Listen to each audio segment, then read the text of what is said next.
Well, you want to avoid speculation, but at the same time, it's not too out of reason to believe right now that the airplane came down vertically due to icing. That would be my first estimate of what took place. The reason for that is that the scatter pattern where the airplane hit is very, very localized.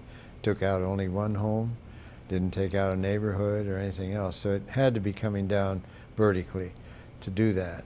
And on top of that, it probably was due to icing, primarily because of the weather at the time and the fact that this turboprop airplane is more vulnerable to icing than, say, a normal jet airplane would be. This is a brand new airplane. I think it was less than a year old as far as being built, but they are vulnerable to icing more than, say, a jet airplane because they have two engines. This has two engines with propellers that gather ice, as well as the wing.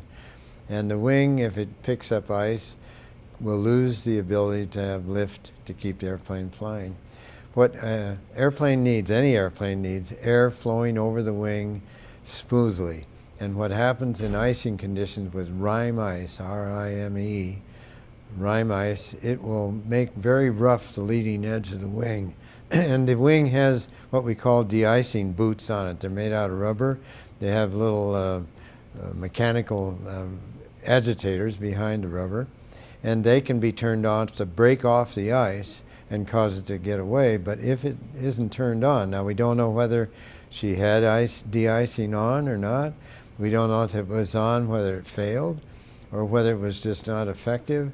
But it can be rather rapid in its effect. The virtue of this accident being reported right now is that we will eventually know what happened. Eyewitnesses are sometimes helpful, but not always. And their ability to understand what's happening is also vague. And you hear conflicting reports, as a matter of fact. But it sounded like, from one eyewitness, that the landing gear was not down.